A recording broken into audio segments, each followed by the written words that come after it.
Good morning. My name is Doug Rempel, and I'm glad you've taken the time to listen, think, and reason with me today. This may not be your typical Sunday morning church message, for those messages are mostly tuned to the hearts and ears of adherents who confess the Christian faith. There's nothing improper about that. I'm just noting that my message is different. Hopefully tuned to the ears and hearts of the unbeliever, the partial believer, the used to be a believer, the atheist, the agnostic, the Jew, the Muslim, the Sikh, and of course the believer who may need a little refresher course. I've titled my message, Jesus, the Skeptic's Greatest Hope. Now, depending on how currently you see the world, this claim may bring groans of disapproval, bouts of laughter, and even hearty shouts of approval. But whatever it is, all of you are welcome, and I thank you for giving me some of your time. Now, I agree this is a very lofty claim, but whatever your reaction from whatever view you currently hold, agreeing or even disagreeing with it, I believe we can all attest to the fact that the person of Jesus had tremendous effect on humankind. In fact, I would say, no other person of history has had more influence or effect upon humankind than the person of Jesus. This is not a religious or a Christian statement. It's a statement of statistical analysis. For even if you would disregard the faith of every Christian on the face of the world, you would find that many of the world's religions, and even those people with no religious affiliation, have an admiration for and lives influenced in some manner by the person of Jesus. Statistically, this can be said of no one else. Now, I'm not saying these are believers, I'm just pointing out an influence or effect upon them. The scope of his influence is unparalleled by any other. Now, if that was a stretch for you, well, buckle your seatbelts. It's going to get even better. Now, I think I hear rumbling in the background, so let's stop for a minute.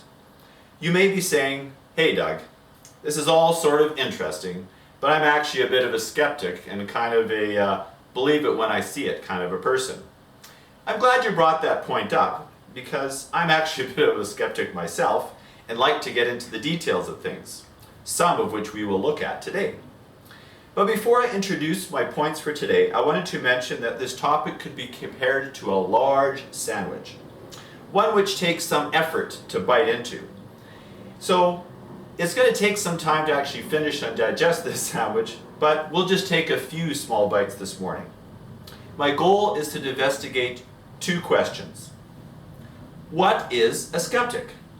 There are many ideas of what a true skeptic is and how one should behave if one claims to be one. So I think it's important we have a discussion about it and hopefully arrive at an agreeable definition. After all, a complete skeptic should not think that knowledge about anything can be obtained. But of course, we all know that's absurd. We're not that skeptical, are we? Second point I'd like to look at today is what hope can we find? What hope can the skeptic find in Jesus? Notice that I've said in Jesus. I did not say hope in his teachings or his actions. Now, these are very important, and in no way do I mean to discredit them.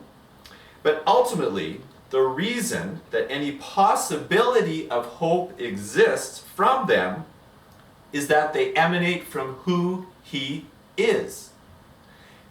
My point is this: the totality of what Jesus said and did pointed to his identity. And that's what I propose we can find hope in. During his final days on earth, it was this claim of identity that prompted the cries of "Crucify him!"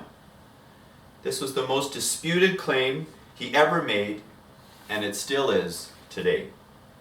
Now, many people and many self-proclaimed prophets from the pages of history have come and gone saying this or doing that, but none can or did claim what Jesus claimed, and then prove it the way he did. No one. The historical record speaks for itself. This is not a religious or Christian statement. It is a statement of historical record keeping. There's simply no one else in history that has claimed what he did and proven it the way he did.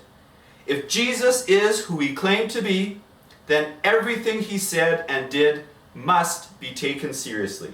If Jesus is who he said he is, then in him is the greatest hope. It would be the greatest hope this skeptic or any other skeptic will ever know. But then I guess that depends on what kind of skeptics we actually are. So what is a skeptic? Well, let's turn to the experts.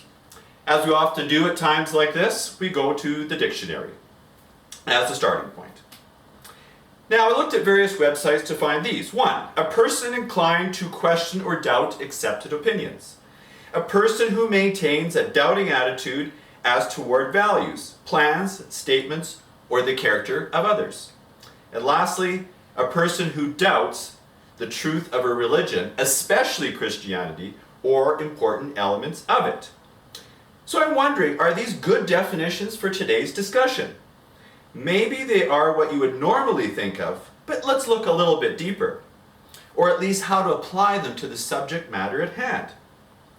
So maybe some guidelines will help us stay on track, hopefully. I wanted to first mention that some of my following ideas have been gleaned from Mitch Stokes' book, How to Be an Atheist: Why Some Skeptics Are Not Skeptical Enough. An excellent read if philosophical reasoning with a hint of sarcasm grabs your attention. All right, some guidelines for our discussion. First of all, don't throw rocks. We probably have judgments and opinions about terms like skeptics and believers, but let's put all that aside for today, shall we? For presently, we are just trying to find an agreeable definition, not just throw rocks in other people's houses.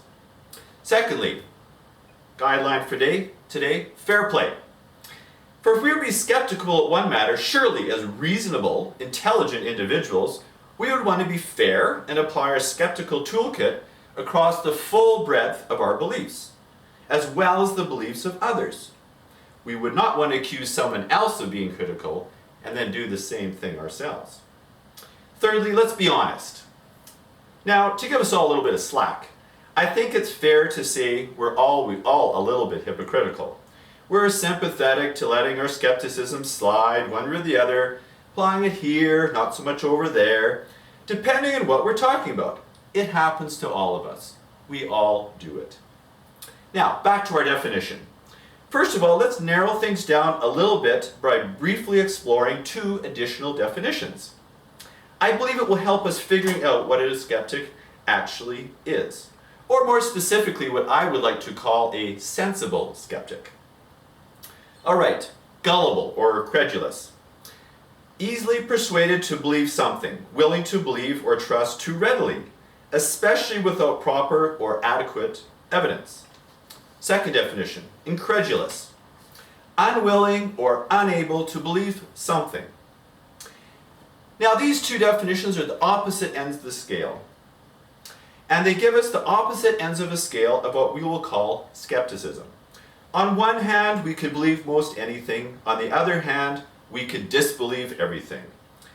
Ending up on one of these 2 extremes probably would not earn us the reputation of being a sensible skeptic, or at least for the purposes of this discussion. Okay, so the sensible skeptic, what is that? May I propose that a balanced, objective skeptic may find themselves somewhere in the middle, avoiding baseless acceptance on one side and cynical rejection on the other. A good skeptic looks for verifiable reasons to believe what they do, but is aware of the limitations of human reason and observation.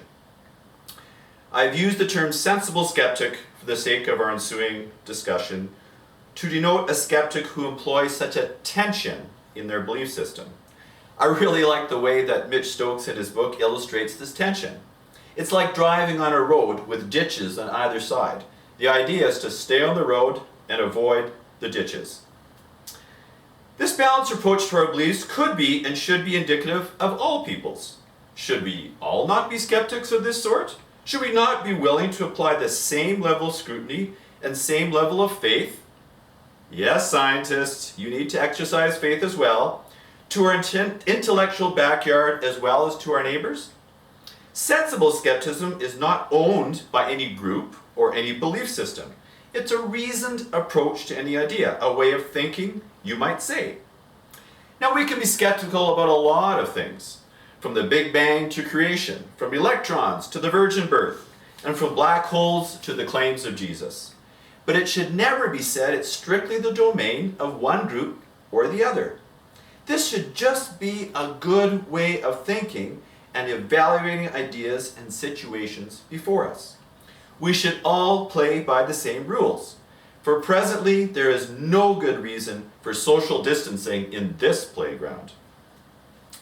To make this somewhat clearer, let's use one example that has been in the forefront of Western thought for quite some time. Does God exist? Atheism or theism? How should a sensible skeptic behave on the topic?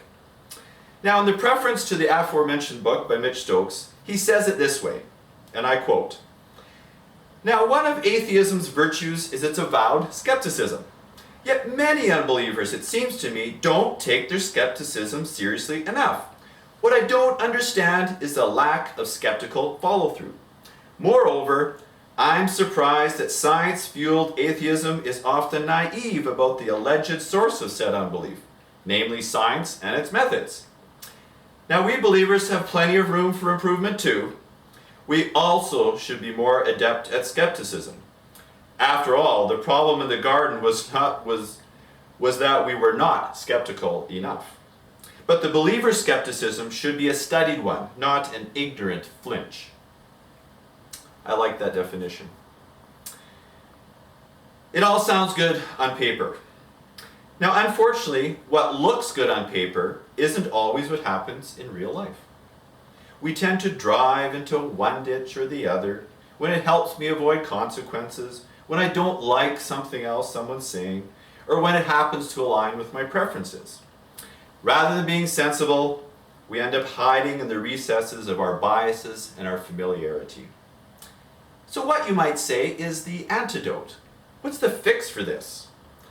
Well, we might just simply answer, get out of the ditches and get back onto the road. But even if we would exercise proper skeptical behavior, does it guarantee truth to our questions? So maybe the real question is, do we really want to know truth? In his book, Saving Truth, Abdu Murray observes, and I quote, "In a post-truth age, if the evidence fits our preferences and opinions, then all is well and good. If it doesn't, then the evidence is deemed inadmissible or offensive, with offense being a solvent against otherwise sound arguments." He goes on to say, "The creep of post-truth is seen in how we gather information about the world to conform to what we want to be true, not to actually what is true. The post-truth virus is so powerful that it can infect all of us. Politicians and voters, pastors and philosophers, soccer moms and baseball dads, and yes, even scientists." So ask yourself another question, and this applies to me as well. What would it cost me if the evidence pointed in a different direction than my preferences or opinions? Would I want to know about it? Is it worth the cost? Now, only you and I can personally answer those questions, but it will be the key to behaving well as a sensible skeptic. So where have we actually arrived at? So what is a skeptic? Or better yet, what is a sensible skeptic? For that summary, I will again turn to Mitch Stokes, who simply states, "Sober skepticism is nothing more than the view that we should think clearly and well, operating our cognitive faculties with propriety. Our society needs sober skeptics more than ever, people who will think clearly and carefully." So in the end, might I propose that we adopt Stokes' simple summary. A skeptic may be described as one who thinks clearly and carefully, avoiding baseless acceptance on one side and cynical rejection on the other. One who applies this to their own beliefs as well as that to the beliefs of others. One who is an honest seeker of truth. Remember, it may be one thing to come up with a definition, it's a completely different game to apply it to our everyday thoughts and beliefs, even those about Jesus. What hope can the skeptic find in Jesus? Well, first of all, who is Jesus?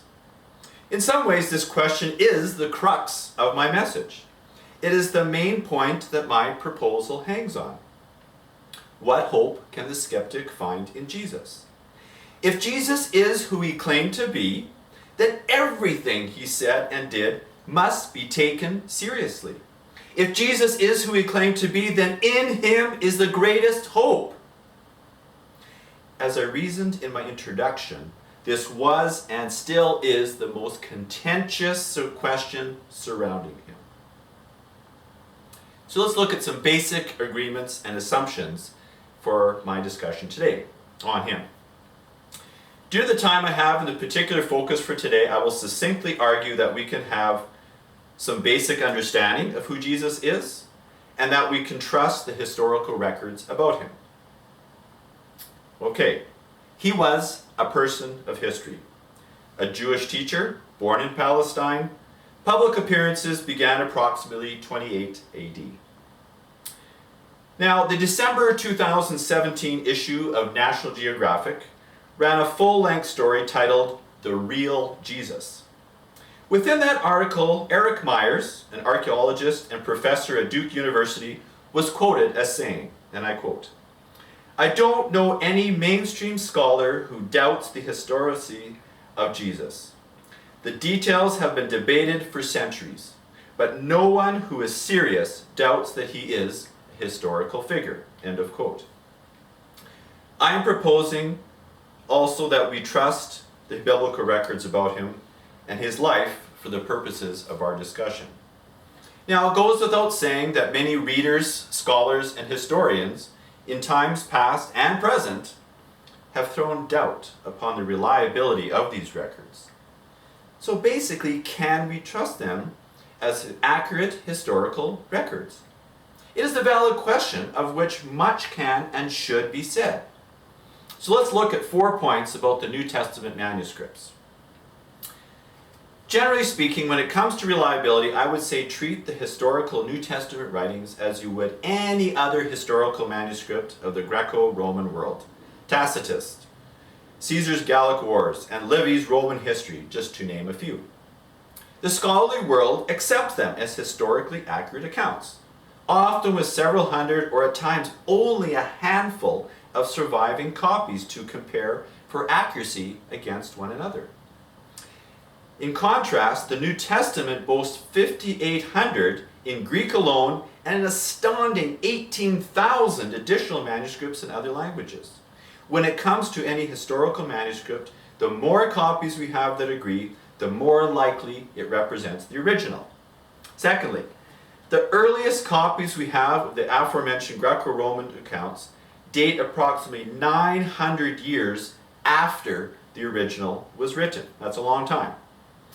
The earliest New Testament copies, by contrast, we have begin to appear less than 100 years after the original was written. Thirdly, the original New Testament manuscripts were all written between 20 to 70 years after the events they describe. If the authors had changed or misinterpreted the events, all the other eyewitnesses would still have been alive and able to dispel the contradictions. Additionally, we have no contradicting evidence from this time period of those documents. Lastly, and with regards to understanding the validity of the New Testament manuscripts, we address the issue of variation. Variation between the manuscripts themselves. Now, this issue has been exploited by many wishing to undermine their reliability. Now, let's get to the point. Variations do exist, but only within approximately 1% of that total. But the question should be, are these problematic to the reliability of the Christian message? I turn to one of the most notable skeptics of the Christian message for an answer. Bart Ehrman, I believe a former Christian, not a Christian at this time, is a brilliant, bona fide New Testament scholar, writer, and speaker, has written and said much to oppose the core tenets of the Christian faith. But in an interview recorded in the appendix to his book, Misquoting Jesus, he had this to say about New Testament manuscript variants. And I quote, essential Christian beliefs are not affected by textual variants in the manuscript tradition of the New Testament. End of quote. And this is a bona fide skeptic who even admits that. Much more could be questioned and discussed, but given what I have said about the New Testament manuscripts, I propose that we can proceed, trusting them and using them as reliable historical records of the life, teachings, and events surrounding the person of Jesus. Moving on to our last point then, who did Jesus say that he was? Within the gospel accounts, Jesus directly by his words and indirectly by his actions revealed his identity. Today I will look at 5 of the direct claims he made in the Gospel of John.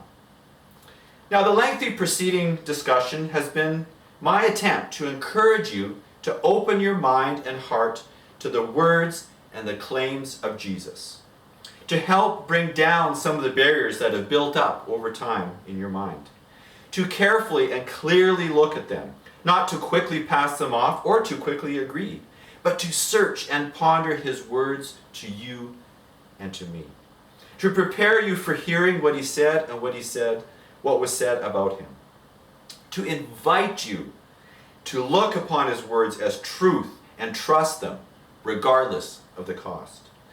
As much as it is the crux of my message, it will be relatively short, for I feel that once you truly listen to him, you will hear him. And if you hear him, then maybe you will believe in him. And if you believe in him, then maybe you will trust in him. And if you trust in him, he will be your greatest hope. John 6:35. Then Jesus declared, I am the bread of life. Whoever comes to me will never go hungry. What does bread represent? It represents nourishment. We have all had hunger. It causes us to look for nourishment. Jesus was speaking here of the deep longings and our concerns which plague us deep within. He was speaking of our hunger for meaning and significance. We often try to nourish that hunger with many different things in our lives. The popular and successful actor Jim Carrey once said, I wish everyone could get rich and famous and have everything they ever dreamed of, so that they would know that it is not the answer. Jesus is not giving us methods to practice or more information to learn. He was not even saying he is one of the options for us. He simply says, I am that complete nourishment. Trust in who I am. John chapter 8, verse 12. Then Jesus spoke again to the people, and he said, I am the light of the world. Whoever follows me will never walk in darkness, but will have the light of life. What does light represent? It represents guidance and understanding. There are so many questions in life, so many options it seems for everything, so much confusion and misunderstanding in people around us and even within us. Jesus did not point us to another textbook or another 10-step plan for us to attempt to follow and then to miserably fail at. He simply says, I am that guidance and understanding. Trust in who I am. John 10, verse 11. I am the good shepherd. The good shepherd lays down his life for the sheep. What does a shepherd represent? It represents care and protection. Worry fills so much of many people's lives. What will we eat? How will I be safe? What will happen to me? Jesus does not just offer us a better face mask or more effective hand sanitizer. He does not even offer us a trouble-free life. He provides his very presence with us. Freddie Mercury of the immensely popular band Queen said this, you can have everything in the world and still be the loneliest man. And that is the most bitter type of loneliness. Success has brought me world idolization and millions of pounds, but it has prevented me from having the one thing that we really all need. A loving, ongoing relationship. Jesus provides the assurance that we are precious, so precious that he would lay down his life for us. He simply says, I am that care and protection. Trust in me, in who I am. John chapter 14 verse 6 says, Jesus answered, I am the way and the truth and the life. What does the way mean? It implies a direction to travel and even implies a lostness apart from guidance. It implies a desire for truth. What does it mean to be the truth? The very nature of the word truth means something to anchor onto. Truth is a point of reference from which to live. It is the opposite of something misleading and something deceitful. People wonder, why am I here? Why am I alive? How can I enjoy life to the fullest? Is there any sense to my existence? Does anyone care about me? Or am I just another piece of molecular machinery? Will I just pass away with my physical death? Or is there something more? These are real questions we ask, and we should ask. We were supernaturally wired to ask them because there are answers. If we are a molecular fluke that evolved into me, then the questions don't matter, and the answers don't matter either. But there is truth to it all. The answers do matter. Jesus didn't just say he knew of a way, or even tell us about a truth. He said he is the very essence of truth. He said, trust in who I am. John chapter 11, verse 25. The context is that Jesus has just raised the man Lazarus from the death, and he is speaking with his sister. Jesus said to her, I am the resurrection and the life. The one who believes in me will live, even though they die, and whoever lives by believing in me will never die. What does resurrection mean? It means to believe, it means to become alive again, which infers that there has been a state of being dead.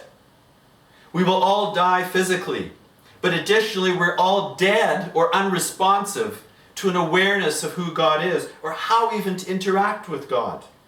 There's also something eternal in Jesus' words here, a living beyond when our physical bodies die. In this statement, Jesus emphatically states that he is the author of life, he controls it, he gives it, and he takes it. He has authority over physical death, authority over deadness towards God, and authority over the eternal nature of our existence. David Guzik in his commentary says, Jesus did not claim to have or understand secrets about resurrection or life. He said that he is the resurrection and the life. With regards to death and life, Jesus says, trust in who I am. Now you rightly may question Jesus' claims, this identity he so boldly proclaims. It is rather extraordinary. Regardless if you have conceded or not that his words were accurately recorded, think of this. Many other people and many self-proclaimed prophets from the pages of history have come and gone saying this or saying that. What makes Jesus any different? Why should we believe him? It is imperative that we all ask this question. The simple answer is found again in the historical records. Something many people don't realize about the Bible is that much of it is a historical document. There are real-time events, people, and places that can be studied and researched. To perform a credible examination of the facts of Jesus' death and resurrection is far beyond the scope of what I have time for today. Probably a whole message in itself. So just briefly then, Jesus made predictions about the nature of his death and subsequently the fact that he would come to life again. Then, as time unfolded, the events happened as he said they would.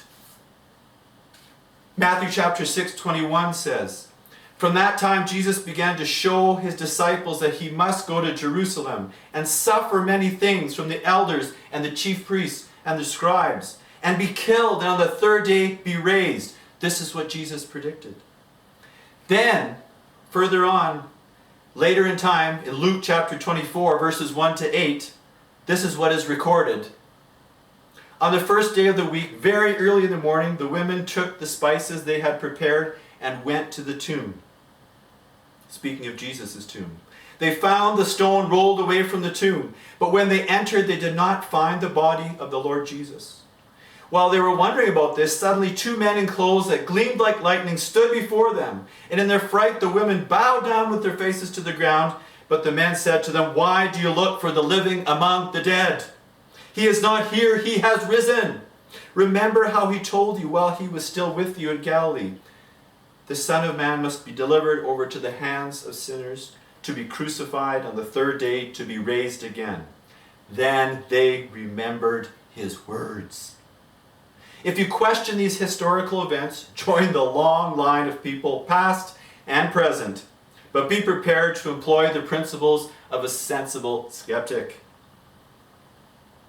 Do not initially look for the idea of the resurrection to be true, but examine the facts and see where they lead you. Is Jesus' resurrection a plausible explanation of the evidence? If it isn't, then the whole of the Christian message crumbles in a heap of well wishes and hopeful thoughts. But if it is true, then Jesus is much, much more than just a person of history claiming this or that. He is someone of infinite power and authority, someone who transcends time and the tangible world that we feel and know so well, the very author of life and truth. In conclusion today, this morning has been given the title, Jesus, the Skeptic's Greatest Hope. I suppose for some of you this is a lofty claim that you have written off before and maybe still do today, and that is your choice. Others may have found an affirmation for what they already believe, and I thank you. Additionally, I hope there's some of you for who this claim is something you're committing to seriously look at and to think about again. The historical records of Jesus' teaching show that he often taught truth in the form of stories with deeper meanings. We call these parables. Jesus said he purposely spoke this way so that those who were looking and searching for truth would find it, and those who were willfully ignoring it would not find it. Lee Strobel, a former legal editor of the Chicago Tribune, recounts his personal experience in his book, The Case for Christ. And I quote as follows. "For much of my life, I was a skeptic. In fact, I considered myself an atheist. To me, there was far too much evidence that God was merely a product of wishful thinking, of ancient mythology or primitive superstition. How could miracles contravene the basic laws of nature? Didn't evolution satisfactorily explain how life originated? Doesn't scientific reasoning dispel belief in the supernatural? As for Jesus, didn't you know that he never claimed to be God? He was a revolutionary, a sage, an iconoclastic Jew. But God? No, that thought never occurred to him. Let's face it, even a cursory examination of the evidence demonstrates convincingly that Jesus had only been a human being just like you and me." Some years later, after much research, he says this.